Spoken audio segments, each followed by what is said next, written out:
तो प्रीवियस कुछ लेक्चर्स में हमने डिस्कस किया था कि हमारी बॉडी के अंदर जैसे ही T3 T4 रिलीज होता है, राइट। तो ये T3 T4 का टारगेट क्या होता है? टारगेट इनका होता है हमारे सेल्स। ये जो मैंने यहाँ पे ड्रॉ किया, right, this is a cell.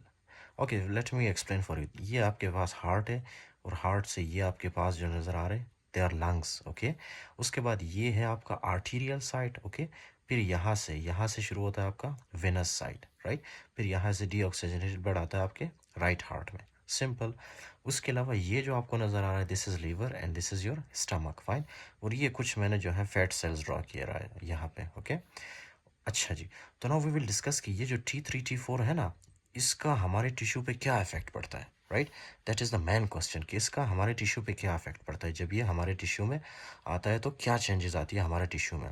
So you must remember कि ये जो T3 T4 है ना, इसका जो रिसेप्टर होता है वो आपके न्यूक्लियस के ऊपर होता है।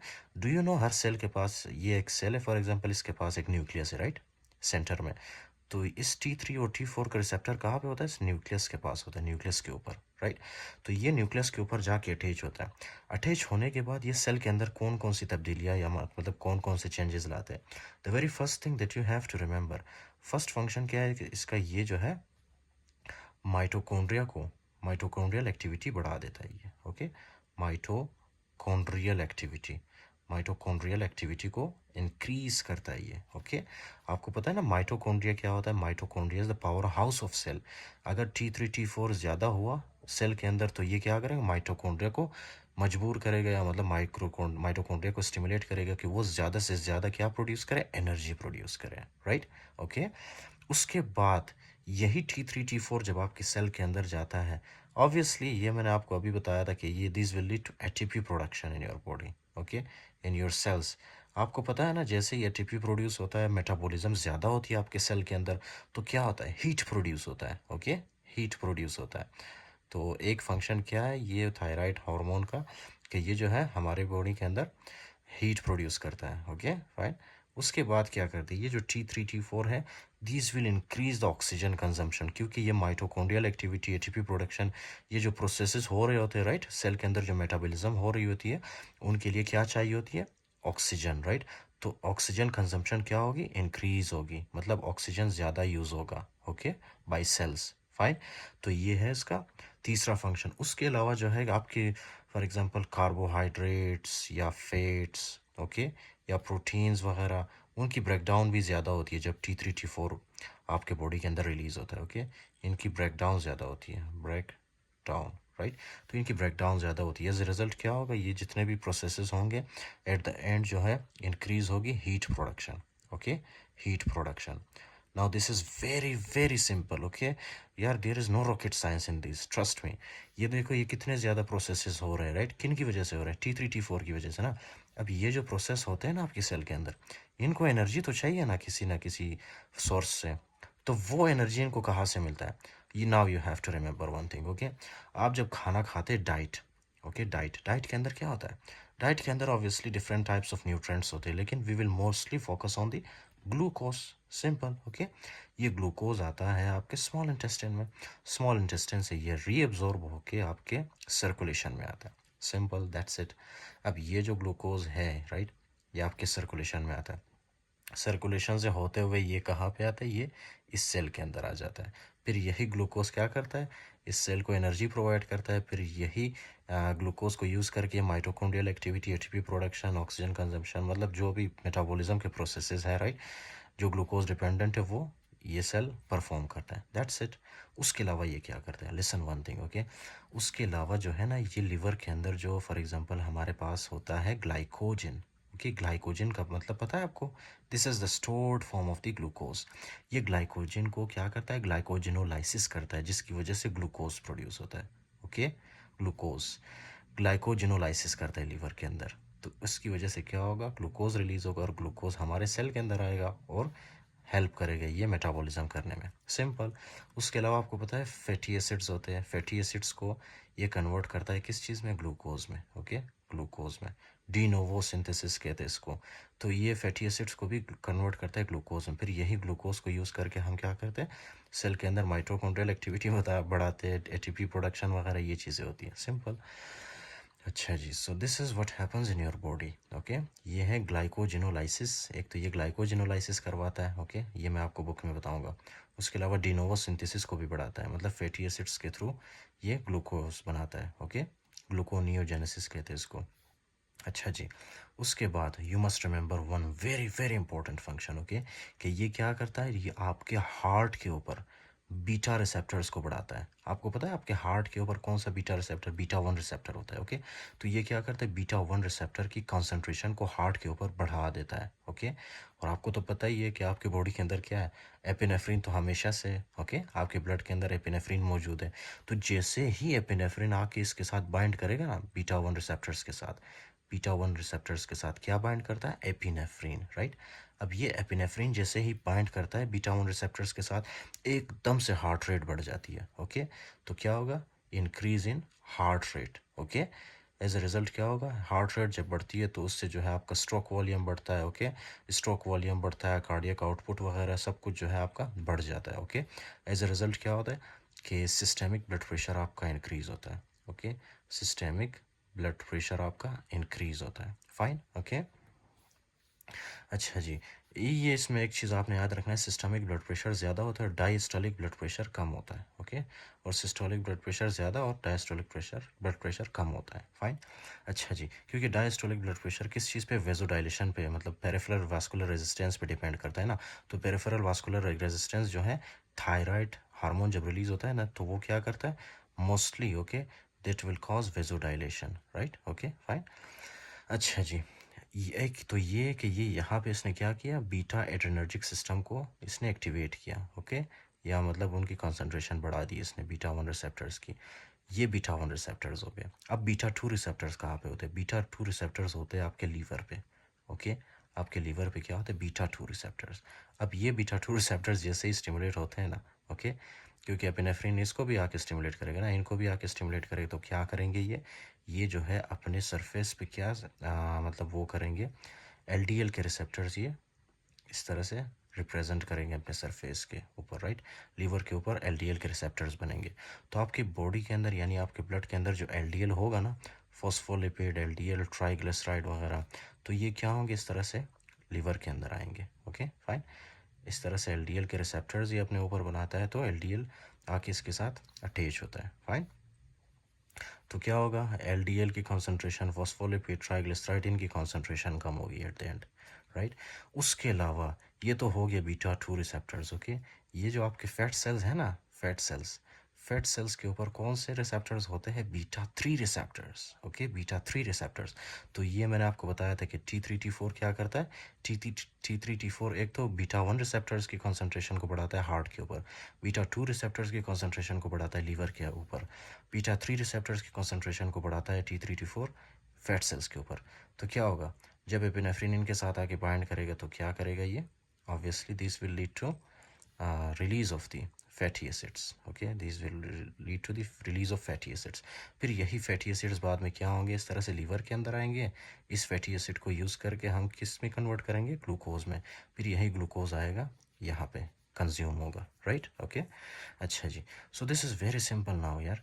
आपको पता है ना ये सारा जो मैकेनिज़्म हो रहा है, सेल क्या करता है normally, this is very simple. Okay, cell आपके बॉडी के अंदर से, आपके ब्लड के अंदर से, आपके ब्लड के अंदर क्या होता है, ऑक्सीजन, राइट, ऑक्सीजनेटेड ब्लड है ना। तो ऑक्सीजनेटेड ब्लड के अंदर क्या होता है, ऑक्सीजन। फिर ये जो सेल है आपका, ये ऑक्सीजन को यूज़ करता है। ओके, ऑक्सीजन को यूज़ करता है। अच्छा, जब T3 T4 रिलीज़ होता है, राइट, तो वो क्या करता है, आपके सेल के अंदर ऑक्सीजन कंजम्पशन को ज़्यादा करता है। इट मीन्स के आपके सेल्स को ज़्यादा ऑक्सीजन की ज़रूरत होती है। तो क्या करता है, जब ऑक्सीजन की ज़्यादा ज़रूरत होती है, आपका रेस्पायरेटरी रेट बढ़ जाता है ताकि आपके बॉडी को ज़्यादा से ज़्यादा ऑक्सीजन मिले। तो लंग्स के अंदर क्या होता है, रेस्पायरेटरी रेट बढ़ जाता है। ओके, आप जल्दी जल्दी रिस्पायरेशन करते हो। फाइन। तो यहाँ से रेस्पायरेटरी रेट बढ़ जाता है आपका, क्यों, क्योंकि सेल को ऑक्सीजन चाहिए होता है और आपका ब्लड इसको ऑक्सीजन प्रोवाइड करता है। फाइन। तो एक हिसाब से क्या होगा आपके बॉडी के अंदर, कैसे बताओ यार आपको, कितना आसान करके बताओ, आई होप कि आपको समझ आ गया होगा यार। ये है आपके पास फॉर एग्जांपल लंग्स, राइट, ये है लंग्स।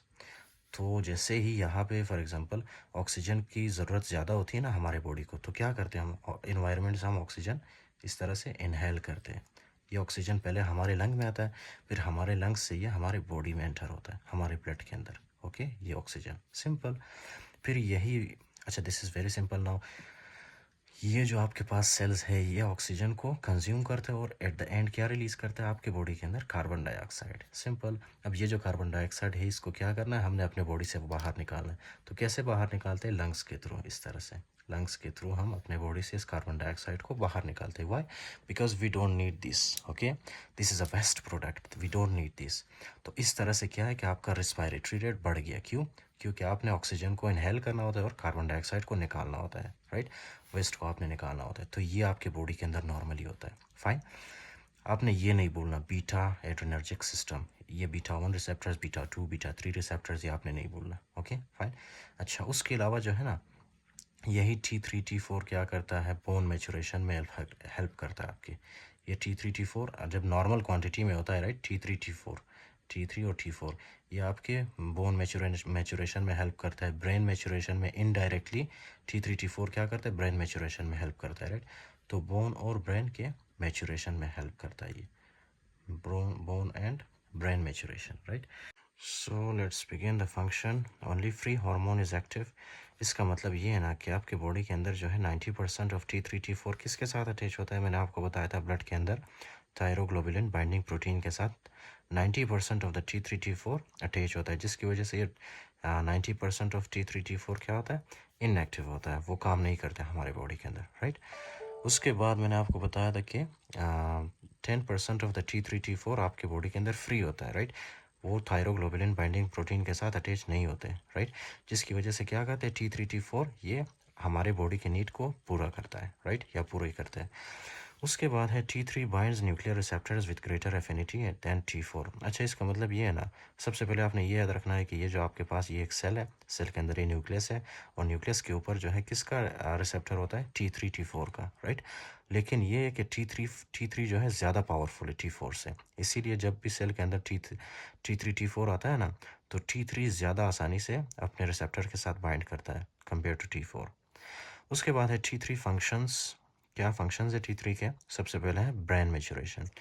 आपको याद है ना, मैंने अभी अभी आपको बताया था कि ब्रेन मैचुरेशन में हेल्प करता है, बोन ग्रोथ में हेल्प करता है। ये जो है किसके साथ मिलता है? Synergism with growth hormone and insulin like growth factor 1। ये मैंने आपको ग्रोथ हार्मोन में पढ़ाया था, अगर आपको याद हो। उसके अलावा है बीटा एड्रेनर्जिक इफेक्ट्स को ये बढ़ाता है। Increase beta 1 receptors in heart. अगर बीटा 1 रिसेप्टर्स को हार्ट के ऊपर बढ़ाया तो क्या होगा? Increase cardiac output, heart rate, stroke volume and contractility ज़्यादा होती है।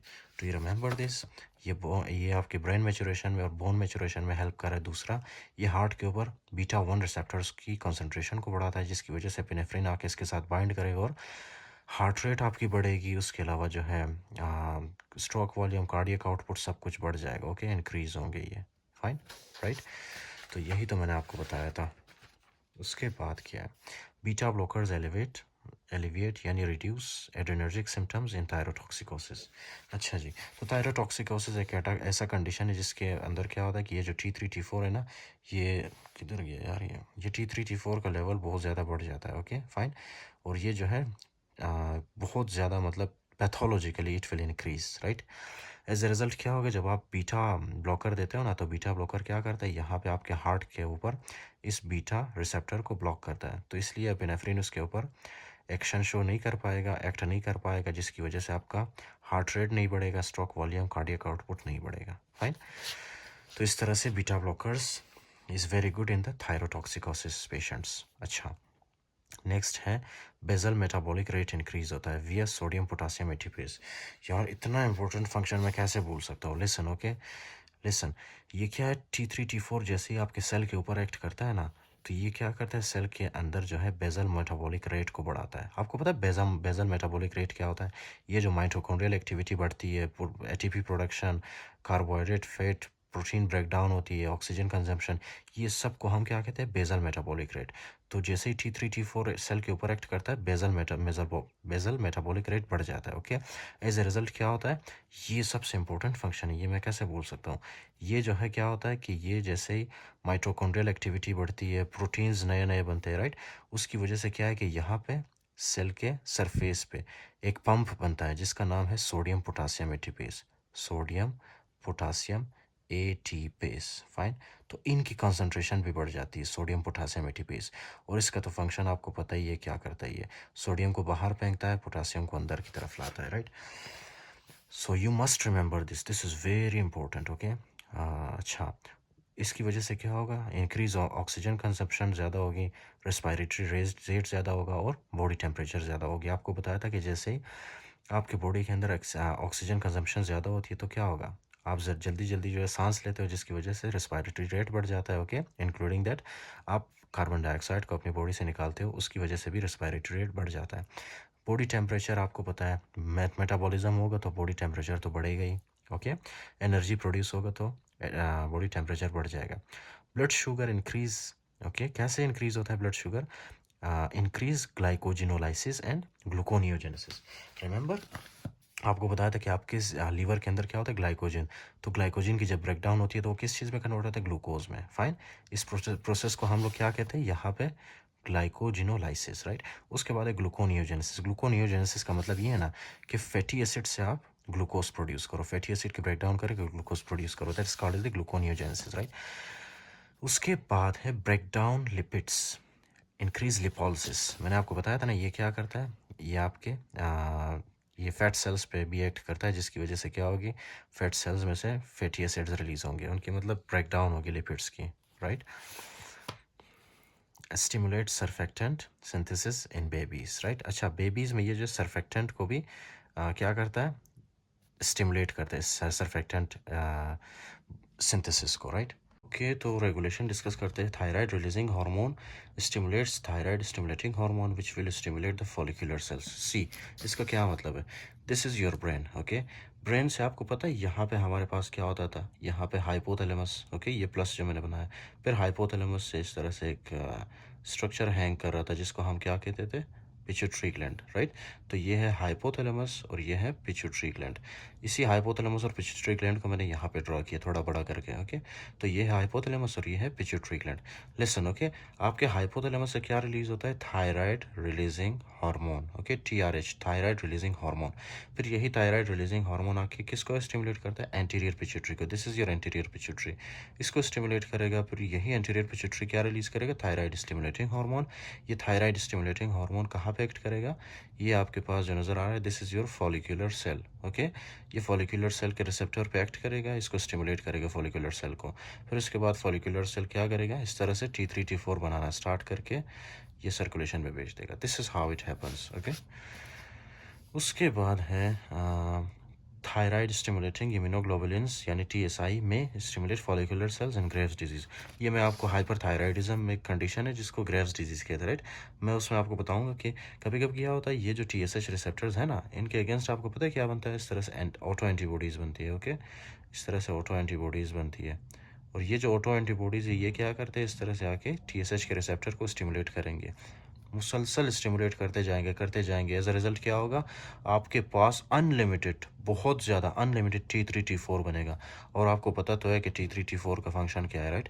तो क्या होगा, वेट लॉस होगा, राइट। उसके अलावा जो है क्या कहते हैं उसको, ब्रेन मैच्योरेशन, जिसमें क्या आपको फीचर्स मिलेंगी, इसमें जो है आपको फीचर्स मिलेंगे कि एक पेशेंट बिल्कुल स्लीपलेस होगा, वो सो नहीं पाएगा, हमेशा जो है बात ज़्यादा करेगा, राइट। इस तरह से मतलब फीचर्स मिलेंगे। बेजल मेटाबॉलिक रेट बहुत ज़्यादा होगा, हमेशा उसको जो है स्वेटिंग होगी, ओके। उसके अलावा रिस्पायरेटरी रेट उसका हद से ज़्यादा बढ़ जाएगा, ओके। बॉडी टेम्परेचर भी उसका बढ़ जाएगा। उसके अलावा है ब्लड शुगर, ग्लाइकोजिनोलाइसिस, ग्लूकोनियोजेनेसिस बहुत ज़्यादा उसकी बॉडी के अंदर होती है, जिसकी वजह से वेट लॉस आपको मिलता है पेशेंट में, राइट, वेट लॉस। उसके अलावा ब्रेकडाउन ऑफ लिपिड्स ये भी होगा उसमें, राइट। तो ये कुछ फीचर्स आपको मिलेंगे which I will discuss in detail in the hyperthyroidism, just don't worry.